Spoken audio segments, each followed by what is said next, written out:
নমস্কাৰ।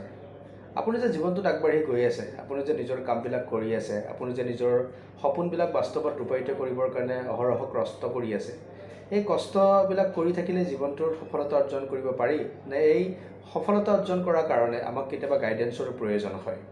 নিশ্চয়কৈ আজিৰ টপিকটো হ'ল গাইডেন্স, ইম্পৰ্টেঞ্চ অফ গাইডেন্স। আমি জীৱনত আগবাঢ়ি যাওঁতে আমাক কোনোবাই গাইড কৰে, কোনোবাই পৰামৰ্শ দিয়ে, কোনোবাই আমাক বাট দেখুৱাই দিয়ে, কোনোবাই আমাক আদেশ দিয়ে, কোনোবাই আমাক উপদেশ দিয়ে, কোনোবাই আমাক আৰ্হিৰে কিছুমান কথা দেখুৱাই দিয়ে। সমুদায় সেই কথাখিনিক আমি গাইডেন্স বুলি ক'ব পাৰোঁ। আৰু আমাৰ জীৱনত গাইডেন্সৰ প্ৰভাৱ বহুত বেছি। আপুনি যদি জীৱনটোত গাইডেন্স নাপায়, তেতিয়াহ'লে আপোনাৰ নিজৰ যিখিনি জ্ঞান, নিজৰ যিখিনি বুদ্ধি, বিচাৰ বুদ্ধি, বুদ্ধিখিনিৰো হয়তো কেতিয়াবা কামত নাহে। গতিকে পৃথিৱীৰ যিসকল সফল ব্যক্তি তেখেতসকলেও কৈছে, আৰু আমিও এইটো কথা দি ক'ব পাৰোঁ যে আমি যদি আগবাঢ়ি যাব লাগে, আমি যদি কোনো এটা কাম কৰিব লাগে, তেতিয়াহ'লে আমাৰ গাইডেন্সটো খুবেই প্ৰয়োজন। গতিকে আজি এই ভিডিঅ'টোত আমি কথা পাতিম গাইডেন্স কিয় লাগে। প্ৰথম কথা, গাইডেন্স মানে হ'ল এটা এডুকেশ্যন, যে আমি বিদ্যালয়ত গৈ, বিশ্ববিদ্যালয়ত গৈ বা কিতাপ পঢ়ি বিভিন্ন ধৰণৰ আমি এডুকেশ্যন ল'ব পাৰোঁ, আমি ডিগ্ৰী ল'ব পাৰোঁ। সেইবিলাকক ফৰ্মেল এডুকেশ্যন বুলি কোৱা হয়, যে আমি ইউনিভাৰ্চিটিত গ'লোঁ, তাত নাম ভৰ্তি কৰিলোঁ, তাত আমি 2 বছৰ পঢ়িলোঁ, এক্সাম দিলোঁ, তাৰপিছত আমাৰ এটা ডিগ্ৰী আমাৰ হাতলৈ আহে, সেইটো হ'ল ফৰ্মেল এডুকেশ্যন। এতিয়া হ'ল গাইডেন্সটো এটা ইনফৰ্মেল এডুকেশ্যন। আপোনাক এগৰাকী বিজ্ঞ মানুহে, এগৰাকী অভিজ্ঞতাপুষ্ট মানুহে, এগৰাকী জনা শুনা মানুহে যিকোনো এটা কৰ্ম কৰিব যাওঁতে তাৰ আগত আপোনাক কিছুমান গাইডেন্স দিব পাৰে, অথবা আপোনাৰ জীৱনটোক লৈ আপোনাক কিছুমান গাইডেন্স দিব পাৰে, আপোনাক গাইড কৰিব পাৰে, যে তুমি এইটো কাম এইটো এনেকৈ কৰা, যে এইখিনি সময়ত এইটো কাম নকৰিবা, এইখিনি বয়সত তোমাৰ এইটো ডিচিশ্যন লোৱাৰ সময় আহি পৰিছে, এইটো বয়সত তোমাৰ এই কাম কৰাটো খুব প্ৰয়োজন।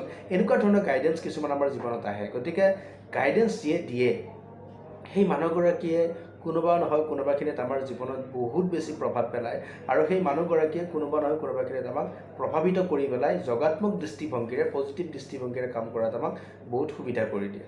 দ্বিতীয়তে, গাইডেন্সৰ এটা ডাঙৰ সুবিধা হ'ল, সেইটো হ'ল এটা থিংকিং প্ৰচেছ ডেভেলপ কৰাত গাইডেন্সে বহুতখিনি সহায় কৰে। কাৰণ যিয়ে আপোনাক গাইড কৰে, তেওঁ অলৰেডি এগৰাকী বিজ্ঞ মানুহ, তেওঁ অলৰেডি এগৰাকী জনা শুনা মানুহ, সেই টপিকটোৰ ওপৰত তেওঁৰ আপোনাতকৈ বা মোতকৈ হয়তো সেই টপিকটোৰ ওপৰত তেওঁৰ নলেজ আছে। গতিকে যিহেতু গাইড কৰিব আহিছে, তেওঁৰ গাইডেন্স যিহেতু আমাক দিব আহিছে, তেওঁৰ কথাখিনি আমাক কি কৰে, পজিটিভ থিংকিং কৰাৰ ক্ষেত্ৰত বহুতখিনি সুবিধা কৰি দিয়ে। তাৰোপৰি গাইডেন্সৰ আৰু এটা ভাল সুবিধা হ'ল কি, যে গাইডেন্স যেতিয়া পোৱা যায়, তেতিয়া আমাৰ হ'বলগীয়া যিবিলাক বিপদ, আমি আগন্তুক সময়ত যিবিলাক বিপদ পৰিব পাৰোঁ, সেই বিপদবিলাক আগতীয়াকৈ গম পায়। আৰু যিবিলাক বুদ্ধিয়ক মানুহ, সেই বুদ্ধিয়ক মানুহবিলাকে গাইডেন্স লৈ পেলাই খুব ভাল পায়। গতিকে গাইডেন্স লোৱাৰ কাৰণে এটা ডাঙৰ কথা হ'ল, এইখিনি এতিয়া ক'বই লাগিব, আপোনাৰ জীৱনত এখন পেনেল থকাটো খুবেই দৰকাৰ। আপোনাক কোনে গাইড কৰিব? মা দেউতাই, আপোনাৰ ককাই, ভাই ভণ্টি, এনে কোনে? চাওক, আমি সদায় এটা কথা কৈ আহোঁ যে ডাঙৰৰ কথা শুনিব লাগে। ডেফিনেটলি ডাঙৰৰ কথা শুনিব লাগে, ডাঙৰৰ পৰা পৰামৰ্শ ল'ব লাগে। কিন্তু বয়সত ডাঙৰ হ'ল বুলি আপুনি পৰামৰ্শ ল'বনে? নে বয়সত ডাঙৰ হোৱা মানুহজনৰ অভিজ্ঞতা থাকিলেহে আপুনি পৰামৰ্শ ল'ব? এইটো খুব ডাঙৰ কথা। আমি বহু ক্ষেত্ৰত ভুল কৰোঁ, যে ডাঙৰ হ'লেই আমি পৰামৰ্শ ল'ম। সেইটো কিন্তু মোৰ নিজা দৃষ্টিভংগীৰ এইটো ভুল কথা। যদিহে বিজ্ঞ মানুহজনৰ অভিজ্ঞতা নাই, যদিহে মোতকৈ ডাঙৰ মানুহজনৰ তেওঁৰ অভিজ্ঞতা নাই, তেওঁৰ ইনফৰমেশ্যন নাই, তেওঁৰ নলেজ নাই, তেনেহ'লে তেওঁ মোক কেনেকৈ গাইড কৰিব? গতিকে গাইড কৰা মানুহগৰাকীৰ এটা কোৱালিটি থাকিব লাগিব, তেওঁ কিমান নলেজেবল, তেওঁৰ কিমান নলেজটো অকল পঢ়া শুনাৰ পৰাই নাহে বা ফৰ্মেল এডুকেশ্যনৰ পৰাই নাহে, তেওঁৰ এক্সপিৰিয়েঞ্চৰ পৰা আহে, তেওঁৰ লাইফৰ ধ্যান ধাৰণা, লাইফৰ ওপৰত ঘটা বিভিন্ন ঘটনা পৰিঘটনাই তেওঁক এইবিলাক জ্ঞান দিয়ে, তেওঁক নলেজ দিয়ে। গতিকে যিয়ে আমাক গাইড কৰিব, সেই মানুহগৰাকী অভিজ্ঞতাপুষ্ট হোৱাটো খুবেই দৰকাৰ।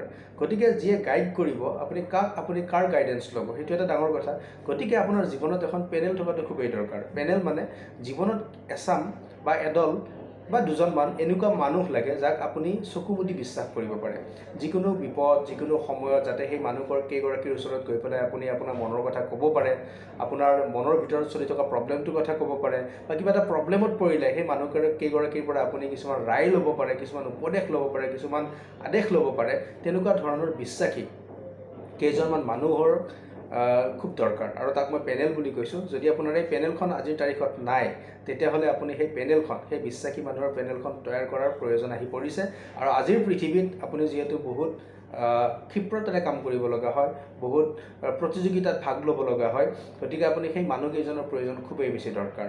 সেই পেনেলখনত থকা মানুহবিলাক আপোনাৰ টিচাৰ হ'ব পাৰে, আপোনাৰ ফেমিলি মেম্বাৰ হ'ব পাৰে, আপোনাৰ ফ্ৰেণ্ডছ হ'ব পাৰে, মুঠতে অতি বিশ্বাসী কেইগৰাকী মানুহক লৈ পেলাই আপুনি সেই পেনেলখন তৈয়াৰ কৰাটো খুবেই দৰকাৰ। আৰু যেতিয়াই আপুনি ভাবে যে মোৰ মনৰ কথা কাৰোবাক ক'ব লাগে, তেতিয়াহ'লে সেই মানুহকেইজনৰ ওচৰত যাতে আপুনি মনৰ কথাখিনি ক'ব পাৰে। চাব, পেনেলখন নিৰ্বাচন কৰিব যাওঁতে আপুনি এইটো কথাও গুৰুত্ব দিব লাগিব সেই মানুহকেইজন আপুনি যিমান তেওঁক বিশ্বাস কৰে তেওঁ আপোনাক বিশ্বাস কৰে নে নকৰে। আপুনি যেনিবা তেওঁক বহুত বিশ্বাস কৰে তেওঁ আপোনাক অকণো বিশ্বাস নকৰে, তেতিয়াহ'লে কিন্তু আপোনাৰ পেনেলখন কেতিয়াও ভাল হৈ নুঠে। গতিকে মানুহ নিৰ্বাচন কৰোঁতে, বিশেষকৈ সেই পেনেলখনৰ মানুহকেইজন নিৰ্বাচন কৰোঁতে আপুনি খুব সাৱধান হোৱাটো দৰকাৰ। আৰু তেওঁলোকক যেতিয়াবা নিৰ্বাচন কৰিব, নিৰ্বাচন কৰি উঠাৰ পিছত তেওঁলোকৰ ওপৰত কেতিয়াও ডাউট নাৰাখিব, কেতিয়াও তেওঁলোকক সন্দেহ নকৰিব।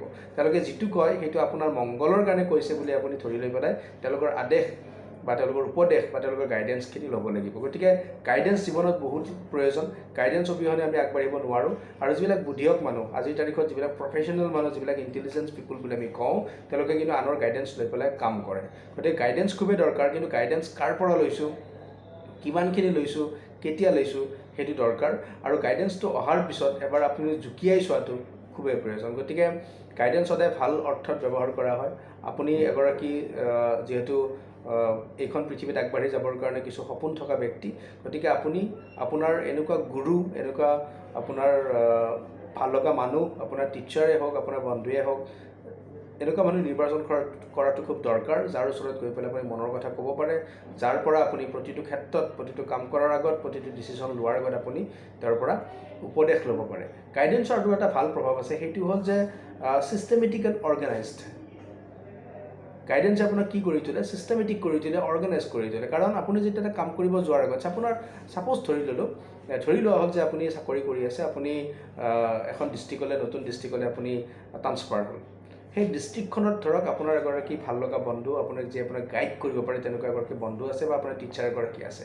তেওঁ যদি আপোনাক সেই ডিষ্ট্ৰিক্টখনৰ বিষয়ে নতুন নতুন ইনফৰমেশ্যন কিছুমান দিয়ে, সেই ডিষ্ট্ৰিক্টখনত কাম কাজ কেনেকৈ হয়, তাৰ শিক্ষা ব্যৱস্থা কেনেকুৱা, তাৰ পলিটিক্সটো কেনেকুৱা, তাৰ ইকনমিকেল কণ্ডিশ্যনবিলাক কেনেকুৱা, ছ'চিয়েল ছিষ্টেমছ কেনেকুৱা, তাৰ মানুহবিলাকৰ যিটো ৰিচুৱেলছবিলাক কেনেকুৱা, ধৰ্মক লৈ তেওঁলোকৰ কিমান কনচাৰ্ণ, বা সামাজিক ব্যৱস্থাবিলাকক লৈ তেওঁলোক কিমান কনচাৰ্ণ, এই কথাবিলাক যদি কোনোবাই আপোনাক আগতীয়াকৈ কৈ দিয়ে, সেইটো জানো আপোনাৰ কাৰণে ছিষ্টেমেটিক ৱে এটা নহ'ল। আপুনি যোৱাৰ আগতে কিছুমান গাইডেন্স পাই গ'ল, আৰু সেই গাইডেন্সৰ ওপৰত নিৰ্ভৰ কৰি আপুনি ছিষ্টেমেটিক ৱেত চলিবৰ কাৰণে কিছুমান আপুনি ধাৰণা ঘৰৰ পৰাই কৰি ল'ব পৰা হ'ল। গতিকে এইটো খুব দৰকাৰ, আৰু আপোনাক ছিষ্টেমেটিক কৰি তোলে, অৰ্গেনাইজ কৰি তোলে। গাইডেন্স যেতিয়া থাকিব, এগৰাকী ষ্টুডেণ্টৰ লাইফত যেতিয়া গাইডেন্স থাকে, তেতিয়াতো অৰ্গেনাইজ পেটাৰ্ণত কামবিলাক কৰে, তেওঁ সময় কেতিয়াও অপব্যয় নকৰে, তেওঁৰ মনটো ভালে থাকে, তেওঁৰ দৃষ্টিভংগীবিলাক খুব সুস্থিৰ হয়, তেওঁৰ চিন্তাধাৰা সুস্থিৰ হয়, আৰু তেওঁ একে সময়তে খুব সুন্দৰকৈ কাম কৰি যাবলৈ কিছুমান উৎসাহ নিজৰ ভিতৰৰ পৰা পাই থাকে, নিজৰ মাইণ্ড পাৱাৰটো তেওঁৰ বাঢ়ি থাকে। গতিকে ছিষ্টেমেটিকভাৱে কাম কৰিবৰ কাৰণে আমাক গাইডেন্সৰ খুবেই দৰকাৰ। সেইকাৰণে চাব, এটা ভাল প্ৰখ্যাত ক্ৰিকেট খেলুৱৈবিলাকেও বেলেগৰ গাইডেন্স মতে কাম কৰে, তেওঁলোকৰ গাইড থাকে, তেওঁলোকৰ প্ৰশিক্ষক থাকে। গতিকে এই গাইডেন্সবিলাক খুবেই দৰকাৰ, আৰু যিয়ে জীৱনৰ গাইডেন্সক সৰগত কৰি পেলাই আগবাঢ়ি যাব পাৰে, সেইবিলাক মানুহে বহু দূৰ যায়। সেইকাৰণে ৰতন টাটাই এষাৰ কথা কৈছিল যে তুমি যদি বহুত খৰকৈ যাব বিচাৰিছা, ক্ষিপ্ৰতাৰে যাব বিচাৰিছা, তেনেহ'লে তুমি অকলে খোজকাঢ়া, আৰু যদি তুমি বহু দূৰ যাব বিচাৰিছা, তেনেহ'লে তুমি লগত কিছুমান মানুহ লোৱা। গতিকে সেই মানুহৰ ভিতৰত চাগে তেওঁ গাইডেন্সৰ কথাও কৈছে, যি আমাক গাইড কৰিব পাৰে, তেনেকুৱা ধৰণৰ কথাও তেওঁ কৈছে। গতিকে আমি গাইড নিৰ্বাচন কৰিব লাগিব, গাইডজনে আমাক বিশ্বাস কৰিব পাৰিব লাগিব, আৰু আপুনিও গাইডজনক বিশ্বাস কৰিব পাৰিব লাগিব, আৰু গাইডেন্সক সৰগত কৰি লৈ পেলাই আমি আগুৱাই যাব লাগিব। কাৰণ বহুতে কয়, বা ময়ো কওঁ, যে জীৱনটো এটা যাত্ৰা মাথোন, আৰু জীৱনটো এটা পৰীক্ষা মাথোন। গতিকে এই যাত্ৰাটোত আপুনি ভাল যাত্ৰী কিছুমান ল'বই লাগিব, আৰু এই জীৱনটোত, এই যাত্ৰাটোত কিছুমান ভাল মানুহক সৰগত কৰি পেলাই এই যাত্ৰাটো সুমধুৰ কৰি তুলিবই লাগিব। গতিকে গাইডেন্সক আপুনি সৰগত কৰি লওক, ভাল মানুহৰ পৰা গাইডেন্স লওক, আৰু গাইডেন্সক বিশ্বাস কৰক, আৰু সেই গাইডেন্স লৈ পেলাই আপুনি জীৱনত আগবাঢ়ি যাওক। বহুত শুভেচ্ছা থাকিল। Thank U.